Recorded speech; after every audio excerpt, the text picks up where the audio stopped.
Welcome to the Food Revolution Summit, where we explore how you can heal your body and your world with food. This is Ocean Robbins, and I am joined by my dad and colleague, John Robbins, and welcoming our guest, Dr. Michael Klaper. Dr. Michael Klaper has practiced preventive and nutritional medicine for more than 4 decades. He has served as director of the nonprofit Institute of Nutrition Education and Research and is a member of the Nutrition Task Force for the American Medical Student Association. Dr. Klaper is the co-founder of Moving Medicine Forward, which is bringing nutritional education into medical schools. He's also the author of several books, a popular speaker, and one of the foremost experts in the world today on how you can make food into medicine that helps you thrive. So now, Michael, my dad and I are so grateful for your decades of brilliant work and to have this opportunity to share your keen insights in this summit. And now for the interview, I'm going to hand it over to my dad and colleague, John Robbins. Well, thank you, Ocean, for that introduction. And thank you, Michael, for being with us again today. Of course, John. It's great to be with you always. Well, it is. And I've had the pleasure of knowing you and working with you now for more than 30 years. And as Ocean mentioned, you've been a practicing physician for more than 40. Most of the physicians I know today are fairly fed up with their profession. A recent poll found that most MDs would not want their own sons or daughters to follow in their footsteps into the profession. But you are an exception to that. You seem to take great happiness from your work. So what I want to ask you to start our conversation today is, what is it about your work as a physician that you find so rewarding and that gives you the most sense of satisfaction? Oh, well, that's a multi-tiered answer. First and foremost is that as a physician, there's no greater joy than watching your patients get healthy. And my patients get healthy right before my very eyes. And it's no small matter. There's a little levity in the answer, but most of my colleagues are upset. Ask any cardiologist or endocrinologist, they all just getting fatter and sicker. They all need stents. They all need statins. That's right, doctor. If you don't talk to them about what they're eating, that's exactly what you're going to see. And that's the difference between myself and most of my colleagues, is that I zero in on what my patients are eating, because that's the main reason why they have these degenerative diseases. And if you can get them on a truly health-enhancing diet, these diseases go away. And it's so exciting to watch diabetes resolve and high blood pressure resolve and get people off their medication. So I'm the happiest doctor I know. My patients get healthy, and I'd like to share that joy with my colleagues. Not so easy sometimes, but that's been the focus of my career lately. So I'm a happy doc because my patients get healthy. Well, many doctors believe that to ask their patients to make major changes to their diet would be asking too much of them. And it is true that changing your diet takes a lot more work than swallowing a pill does. We each have only 24 hours in a day, and a lot of us are feeling time stressed. Some of our listeners may be wondering if it really would be worthwhile to go to the trouble of changing their diet. Michael, what would you say to them? Oh, absolutely. Changing your diet is the one thing that we all have the power to do. It doesn't cost any money to order the bean chili instead of the beef chili.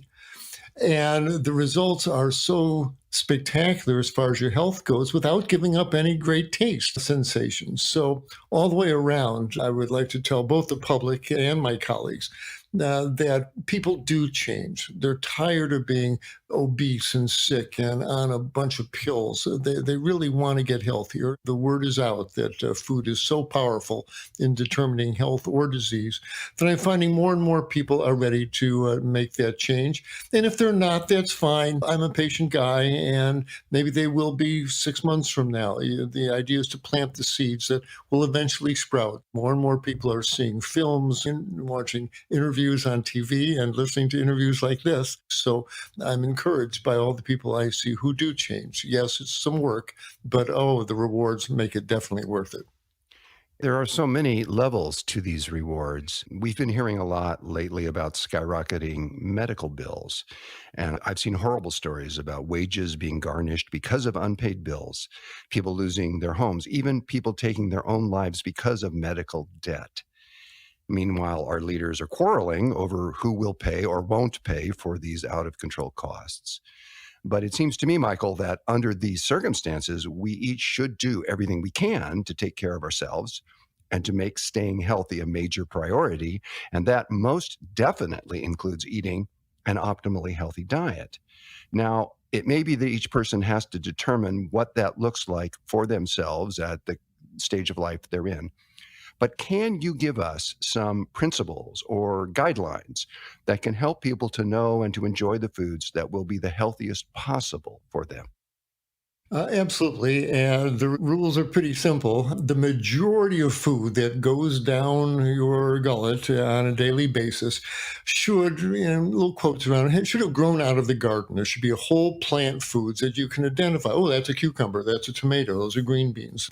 If that constitutes the majority of your meals, whole grain breakfasts and lunches and dinners of colorful salads and hearty vegetable soups and stews and steamed veggies and casseroles, etc. If they are substantially whole plant foods, you're going to be fine. Well, you don't have to be 100% vegan. If there's a little meat every once in a while, the lightning probably won't come out of the sky and strike you dead. But as long as the majority of the food that you consume on a daily basis are whole plant foods, you're going to be fine. That automatically makes it a diet high in fiber, high in water content, high in phytonutrients, and free of most of the toxins that come in with meats and dairies and oils and refined sugars. So the whole plant foods, making up the majority of breakfast, lunch, and dinners, are the key to a healthy diet. The rest kind of takes care of itself. Most of the physicians today have learned very, very little about nutrition. And what they have learned is mostly about pathology. So, for example, what little most doctors have learned about vegan or vegetarian diets are the pathologies that can occur when these diets are followed in unhealthy ways. In medical school, aspiring physicians mainly learn about the risks that are associated with these diets, about what deficiencies might occasionally occur. They don't learn about the benefits, about the healing powers these diets, when properly followed, can provide. I've always felt that a physician who doesn't know about the healing powers of food is like a firefighter who doesn't know about water. Michael, what is it that most of today's doctors and the general public haven't learned about the healing powers of a whole food plant-based diet? Oh my, John, you put your finger on this huge gaping wound, this black hole in medical education that is appalling. It's grotesque. It's embarrassing for my colleagues to walk into an exam room with little or no knowledge they have nutrition and trying to sort out these diseases. We practice medicine today, most doctors, like what our patients are eating has no effect on the diseases they're bringing to us, when the truth is that's why, doctor, that patient is sitting in front of you, obese and diabetic and hypertensive and clogged up and inflamed from what they're running through their arteries every 4 or 5 hours with every meal. It's just an appalling oversight that medical education does not include nutrition. And as a result, a whole bunch of pills and procedures get prescribed that wind up bankrupting the patient and don't really improve their health. The patient gets a $500,000 coronary artery bypass and has a wound infection and pulmonary embolus and post-op time and all of that. For what? So they can go out and eat more cheeseburgers and more pizzas and clog up their grafts. Nobody's talking to them about the reality of what put them on the operating table in the first place. We need to totally redesign our medical, not only care system, but the compensation system. We've got to pay doctors and patients for staying healthy. There's value to the community for every CEO that doesn't go down with a heart attack, for every young breadwinner who doesn't develop a colon cancer, or for every diabetic person who gets his diabetes under control. And that's what we're working to do in our Moving Medicine Forward initiative that we'll probably be talking about later on. I'm working to get us out of this terrible hole and create a generation of physicians who walk into that room knowing the importance of what their patients are eating and asking about it at the beginning of the interview. So we've got lots of work to do to regenerate our medical system. Well, in doing that work, we do have spectacular studies that have been conducted by Dr. Dean Ornish and his team and Dr. Caldwell Esselstyn and his team, and now by others, showing that a whole foods, plant-based diet rich in greens and other colorful vegetables, along with a few other simple lifestyle measures, literally can reverse the vast majority of heart disease cases. And that evidence is so compelling now that Kim Williams, the former president of the American College of Cardiology, has said that there are now two kinds of cardiologists, those who are vegan and those who haven't read the data. Michael, as well as heart and cardiovascular disease, are there other conditions that likewise can be reliably improved and even completely reversed by shifting to a whole foods plant-based diet? Oh my, it's hard to think of a disease that doesn't get better. When, if you stop hitting yourself in the head with a hammer, the headaches go away. If you remove the cause of the problem, the problem generally resolves. And if you pick a common degenerative disease, whether it's high blood pressure, diabetes, inflammatory arthritis, psoriasis, colitis, Crohn's disease, lupus, all these autoimmune diseases, all of them have their foundation in a diet based on meat, dairies, oils, and sugars that cause disruption on every level in our body, from the inflammatory fats that this food brings in, to the microbes that it spawns in the gut, to the inflammation it sets off throughout the body. This is all due to eating foods that really don't belong in our human digestive system. We have the same digestive anatomy that our gorilla and bonobo cousins have, and they're up in the trees eating leaves and fruit tonight. And we should be doing the same thing, where we have a digestive system that works on whole plant foods. And when we eat that, it's like putting high-test gasoline in a racing car. Runs great. But when we start eating the food of the mountain lion, we start eating flesh and processed foods, then inflammation happens, then dysfunction happens on many levels.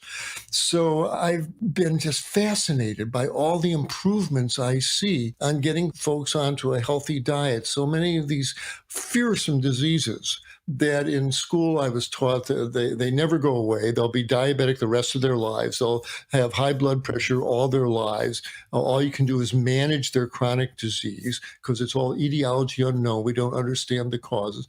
Well, all those diseases, these fearsome opponents go poof. The diabetes goes away and high blood pressure goes away.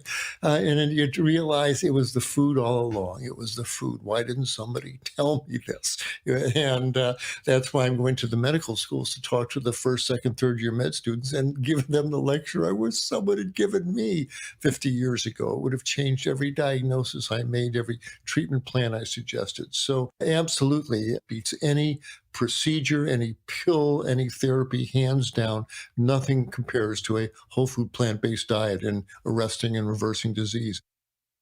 Well, I agree completely about that. And you mentioned inflammation, which got me thinking about a study that was published in 2018 by the American Heart Association. And their study found that a whole foods plant-based diet, the type you're talking about, actually works better for treating cardiovascular disease than the diet recommended, ironically, by the American Heart Association itself.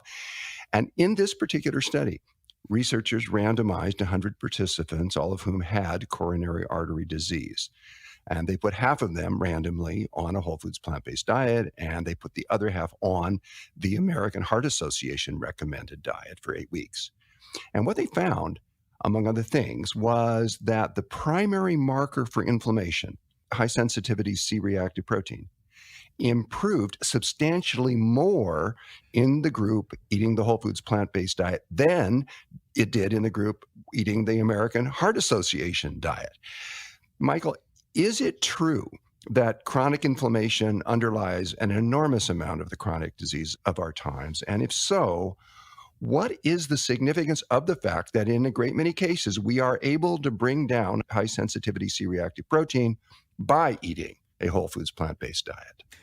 Well, that's such a profound question. And it echoes, of course, our friend and colleague, Dr. Neil Barnard, who ran a study where he compared a whole food plant-based diet to the American Diabetes Association diet. And he found, again, that the plant-based diet outperformed the American Diabetes Association diet for controlling diabetes. Here we have an echo of that, where the same whole food plant-based diet outperforms the American Heart Association diet in resolving the problematic parameters of heart disease. It's the same disease manifesting in all these different organ systems. You run a high fat, meat based processed food stream through the tissues, and all the organ systems suffer dysfunction, and the respective specialist has to deal with it. So they're all sitting in their cubicles, and the endocrinologist sees the type 2 diabetes, and the internist sees the high blood pressure, and the cardiologist sees the clogged arteries,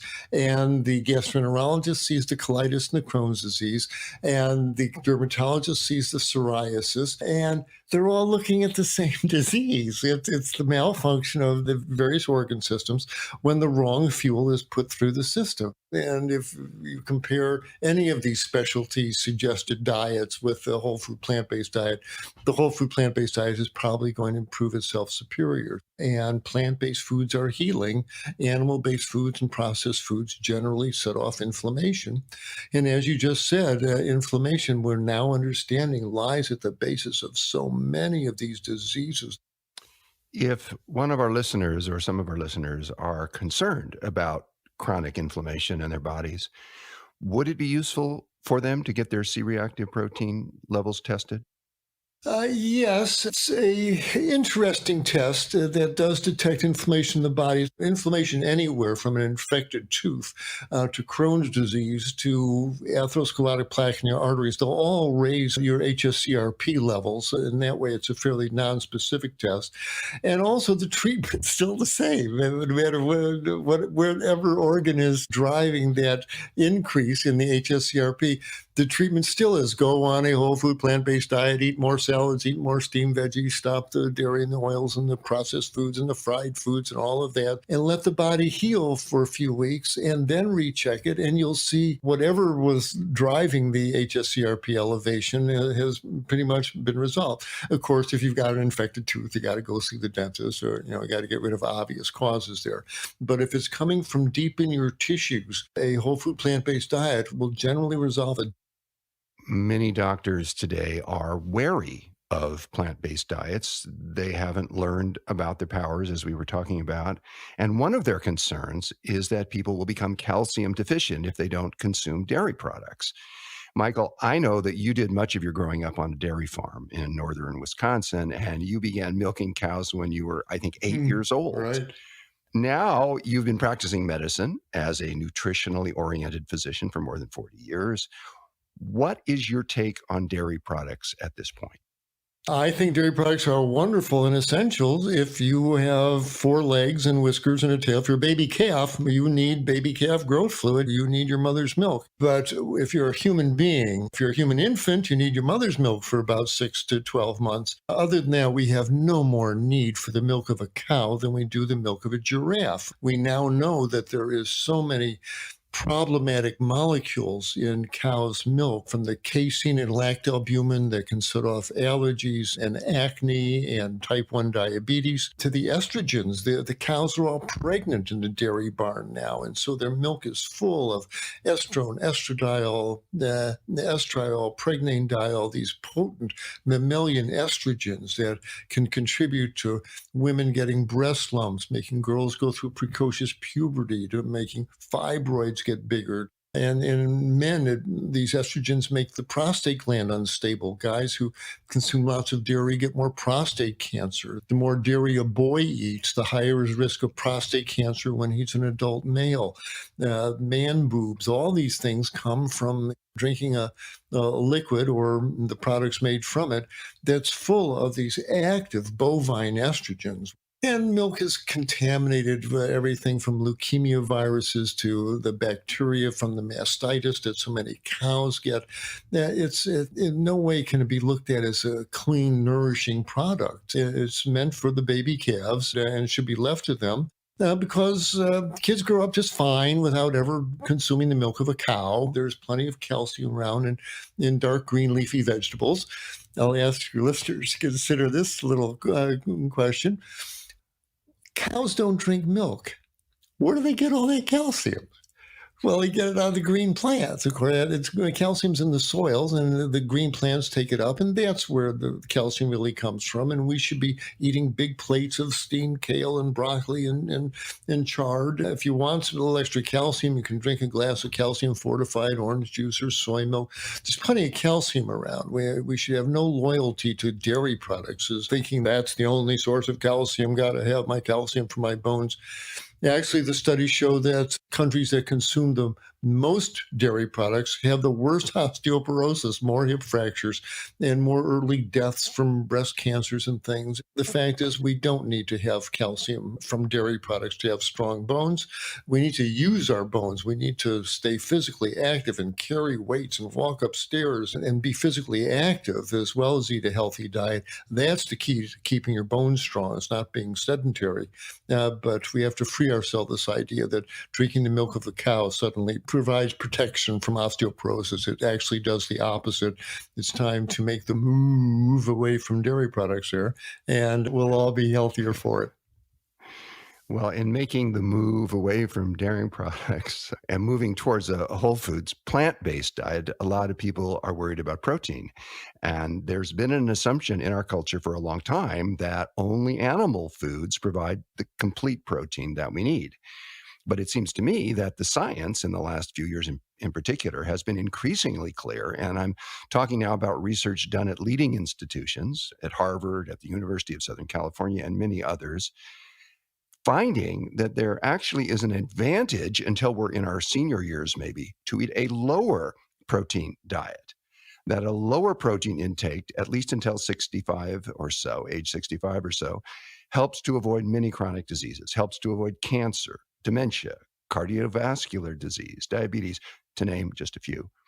Now, many esteemed researchers are finding that we can actually slow aging with lower protein diets, and particularly when we reduce or eliminate protein from animal sources. This is ironic because as a society, we've quite bought into the idea that animal protein is superior and the more the better.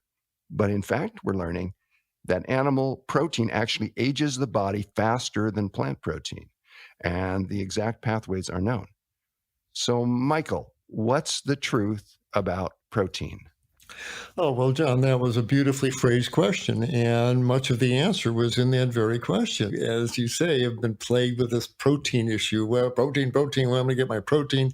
And the bodybuilder guys, oh, man, I need my protein, more protein, rippling muscles, He-Man protein.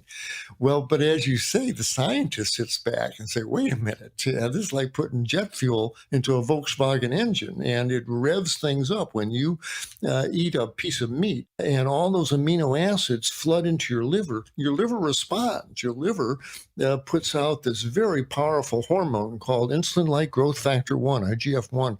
It's one of the most powerful growth-promoting hormones known to biology, and it stimulates growth everywhere. And it's a juvenile response. When you're a growing boy or girl, you want lots of IGF-1, and that protein, can have some beneficial destinations in your body. But you're already a grown man or grown woman. The last thing you want is a flood of IGF-1 going through your tissues, especially if you're a woman with a little breast lump, or a guy with a prostate cancer, or just even a large prostate, or someone who's developing plaques in their arteries.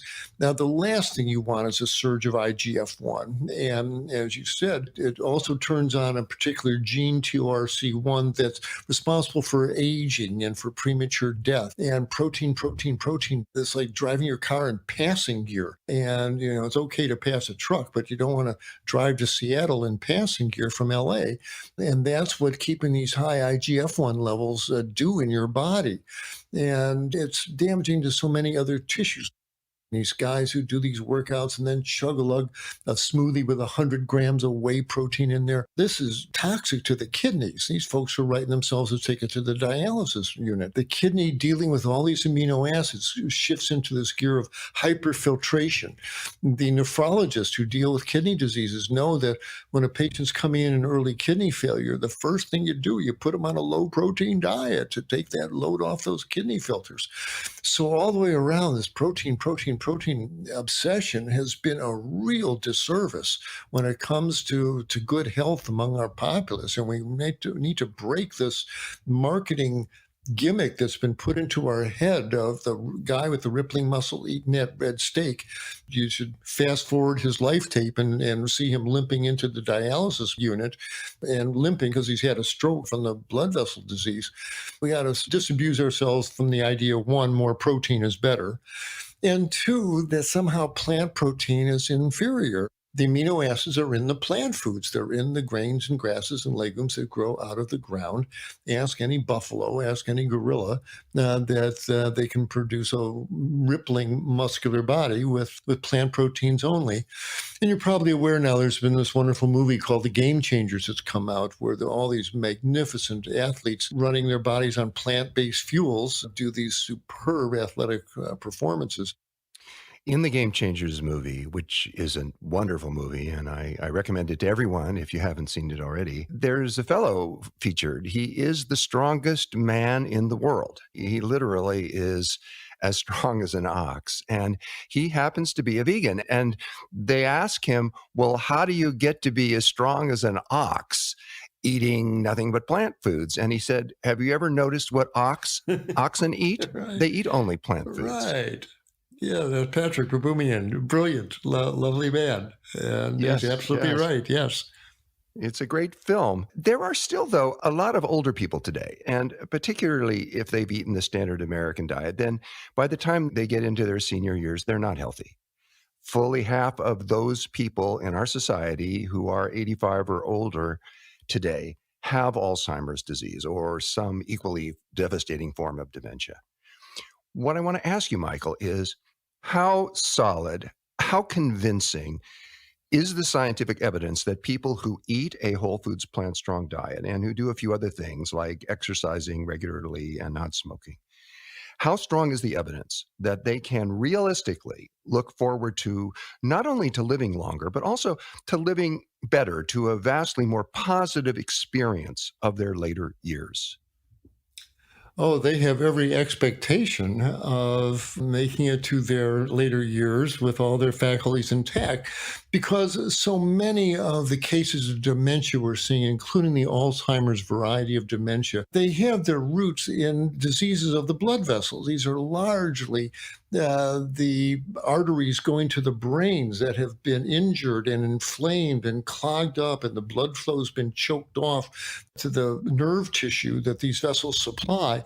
These are largely vascular dementias, and the vascular disease, blood vessel disease, is something that needs to be prevented, well, throughout your life, meal after meal after meal. But if you make it to your 90s with wide open arteries going up to your brain, then you should have a brain that's fully functional. And so it's a very wise physician once said a long time ago, you're as old as your arteries. Man or woman is as old as their arteries.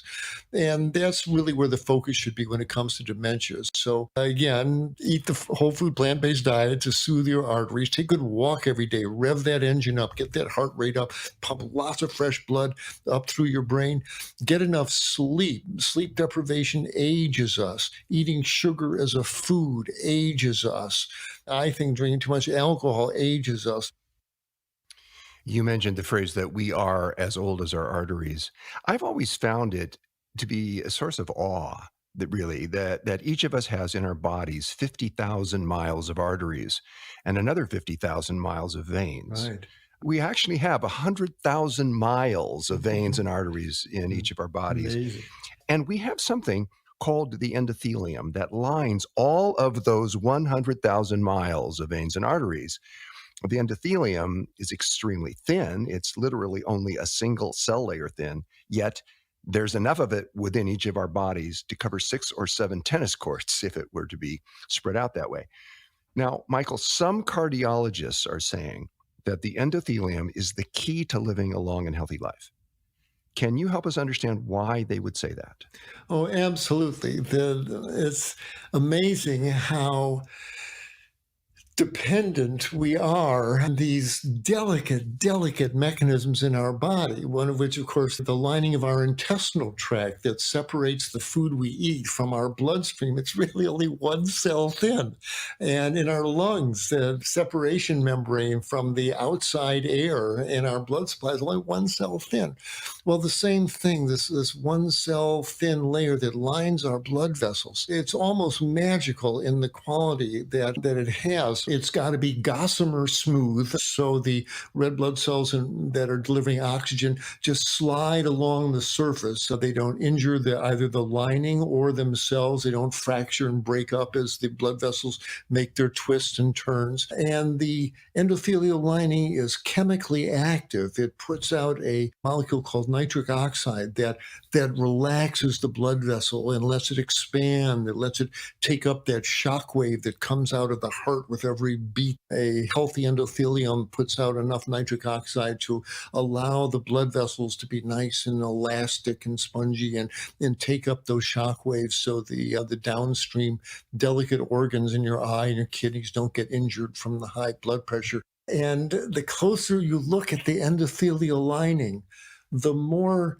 remarkable it is. Under the electron microscope, you see sticking off from the surface of this endothelial lining is a forest of tiny little protein threads, little fibrils, the glycocalyx. That's like the non-hook part of Velcro. It's almost a spongy fabric layer on the inner surface of the endothelium to cushion those red blood cells so they don't injure themselves, so they don't abrade themselves as they scrape against the wall of the artery. But also, the glycocalyx absorbs sodium, absorbs salt. When you eat a salty pizza or a salty pretzel, a good half a teaspoon of salt gets absorbed into these fibrils of your glycocalyx, which is part of the endothelium. So there isn't a big surge of salt that floods into your tissues. It buffers the salt meals from us. The endothelial lining does so many things. You can spend your whole career just studying this amazing organ that nobody thinks about, nobody even knew existed until a few years ago.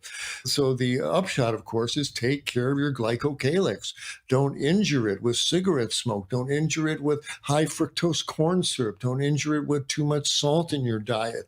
Don't injure it with oxidizing agents or hydrogenated oils. Be gentle with your glycocalyx, with your endothelial linings. Again, those dark green leafy vegetables are mother's milk when it comes to your endothelial lining. Eat lots of greens, as Dr. Esselstyn would tell us, and don't the things that hurt your endothelium, and it'll last you a lifetime. And keep looking out for your better interests there.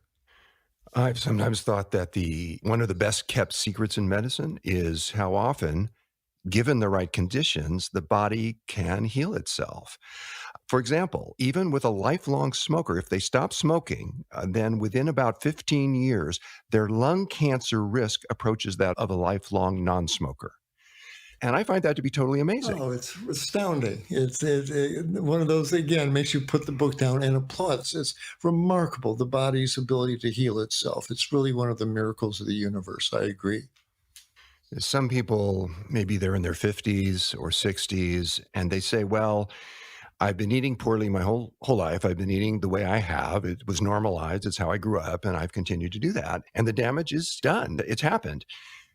Michael, if someone has been eating poorly for his or her whole life, how much hope is there realistically for results from dietary change? Oh, there are huge hope, boxcars of hope. Absolutely. What all of us docs have seen, we all have a folder full of patients who, when you first see them, say, this guy is a goner, this lady is never going to get better. And time and a healthy diet and perseverance has all shown us these astounding ability. Pick a disease, rheumatoid arthritis and hypertension and diabetes, diabetic retinopathy, peripheral neuropathy from diabetes, these things that make you want to run the other way when you pick up the patient's chart.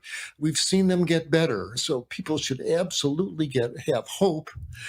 And they should also not fall into the trap the other way around. Well, I'll just get my heart attack and die. You got to die something, doc. I hear that. I'll get my heart attack and die. I'll eat my burgers and get my heart attack and die. Been a physician for 47 years. Mother Nature's got some tricks up her sleeve. And for those folks with that attitude, I would just caution you that one of the most grim things in medicine is to get your stroke and not die. And then you spend your next 20 years in a wheelchair drooling with some pretty nurse wiping your backside because you can't reach back there with one hand. Takes the joy out of life, takes the romance out of marriages, I'll tell you, big time.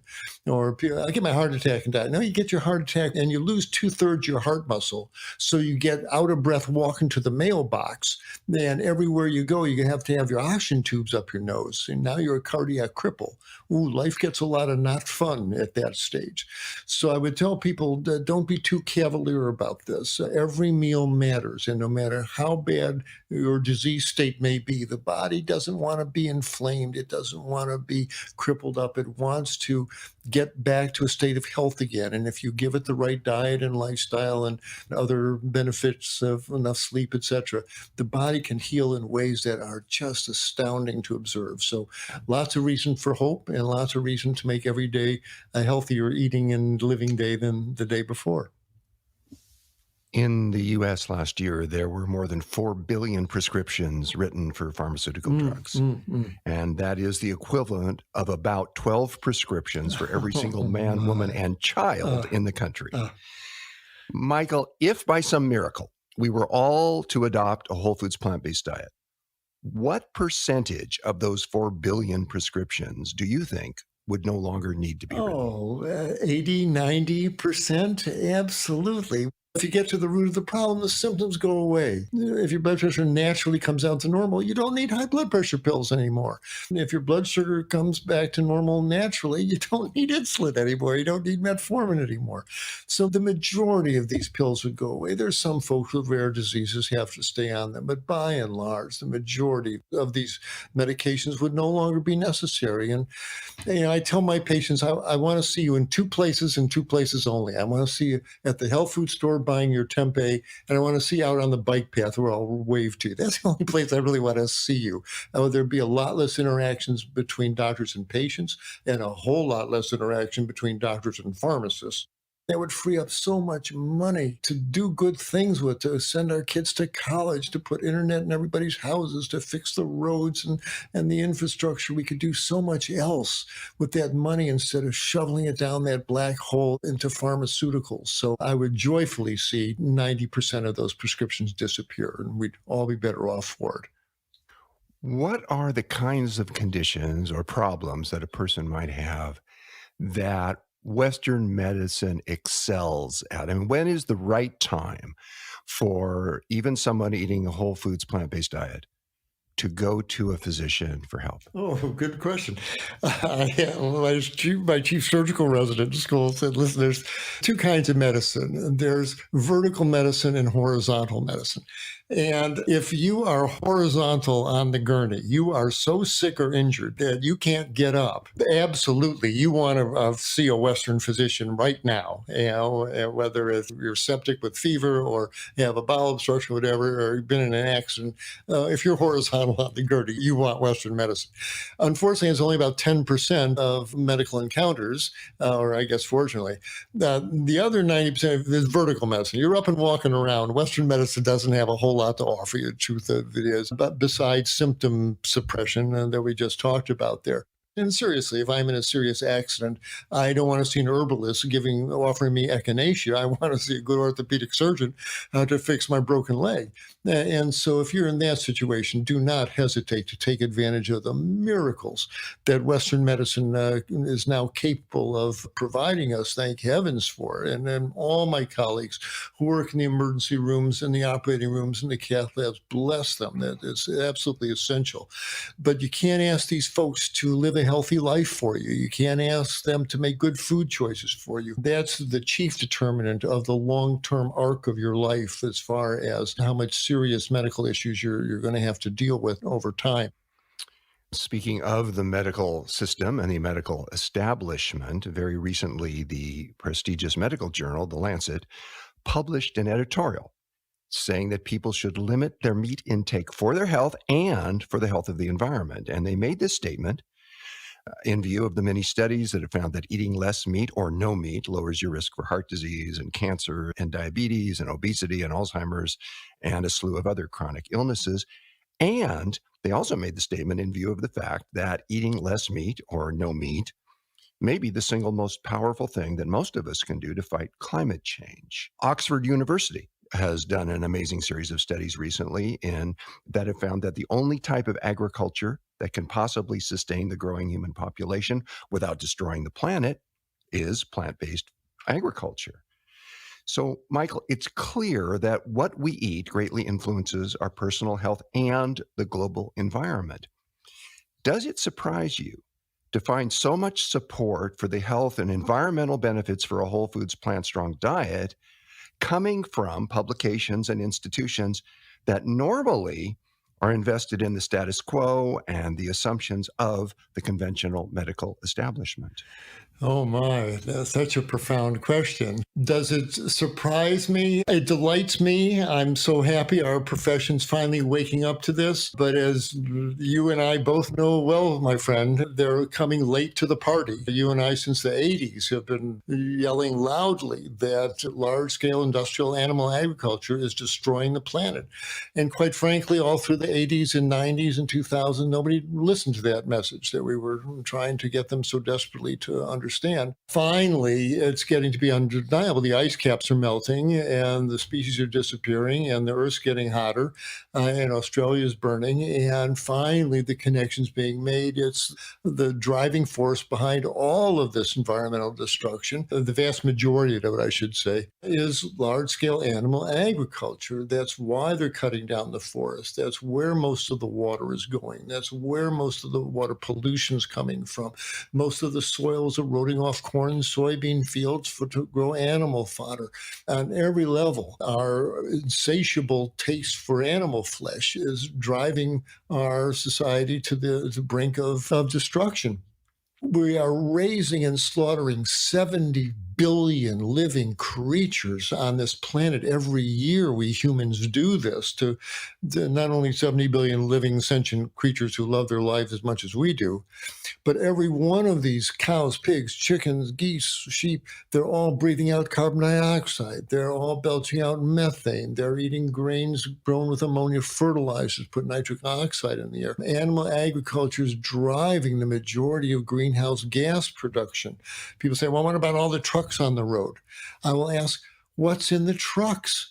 The entire agriculture industry is in those trucks, entire restaurant industry is in those trucks, the entire fast food industry is in those trucks. They're full of fuel and fertilizers and tractor parts and animals. And the meat production has its tentacles into so much of our way of life and creating so much of the waste products that you can't draw these clean lines. Well, this is from transportation and that's from animals. We've used fishing up.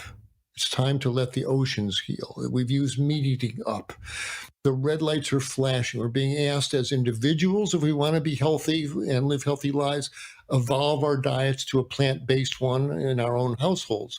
But as a species, if we want to survive, it's time for all of us to become a plant-eating species like our anatomy has been telling us all along.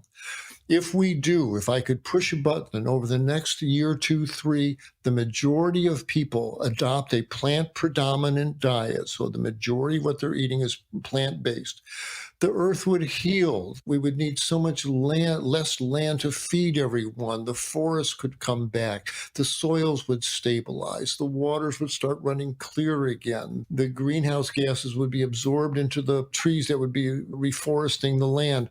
On every level, the earth would heal. We would heal as a people, as a society. If we want a planet that we can give to our children with pride, with some chance of sustainability, we've got to give them a plant-eating and plant-producing and plant-enjoying world.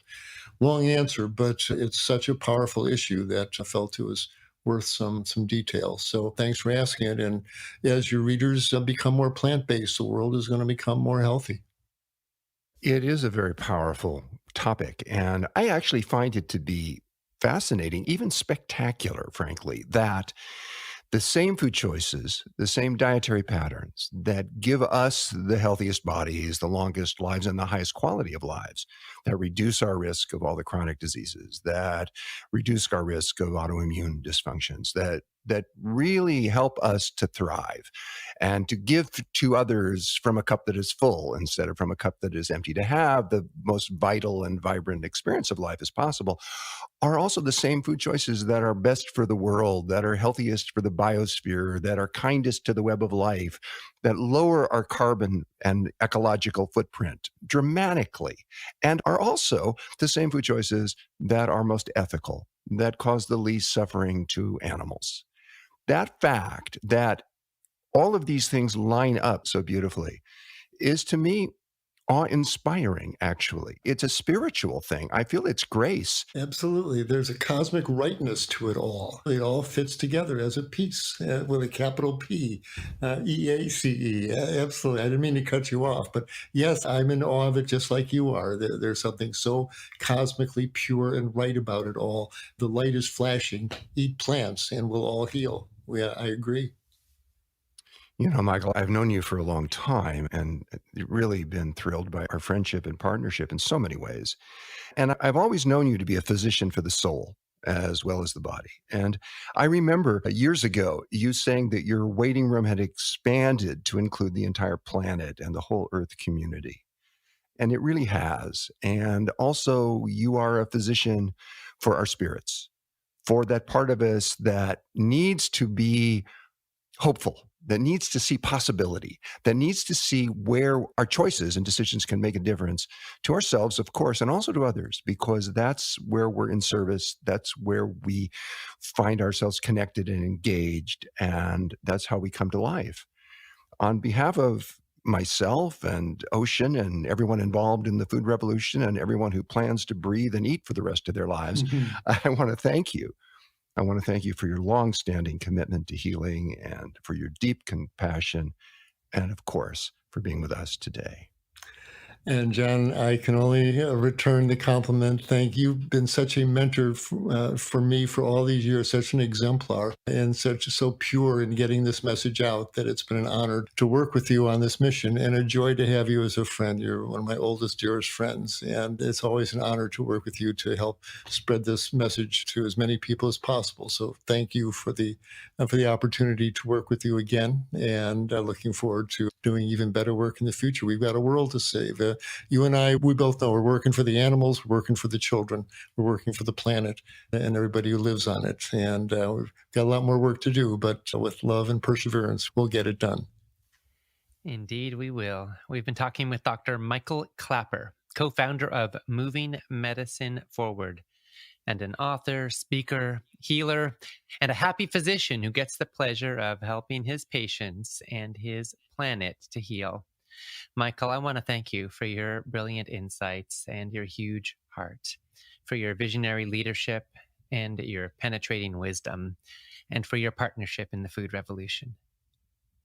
Thank you, Ocean. It's, as I've said before, I've met you when you were 11 years old, and to watch you grow into this magnificent man who's doing such fine work to help everyone on this planet, everything on this planet. So I salute you for the man you've become, and what a joy and honor it is to have you now as a colleague as well as a friend. So look forward to doing much good work with you in the future as well. Keep it up, my friend. Will do. Right back at you. This concludes our interview, but our work is just getting started. If you feel supported and encouraged by what you just heard and want to share it with people you care about, if you want permanent access to 24 amazing presentations and transcripts, then check this out. You can get a download and a transcript of the entire Food Revolution Summit, plus a huge collection of ebooks, courses, trainings, recipes, and videos. And this empowerment package is available for a huge 50% discount between now and the end of the summit.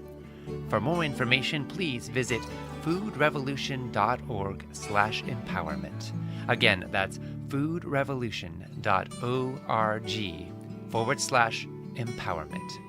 Thank you for joining us in the Food Revolution, and we wish you and those you love good health always.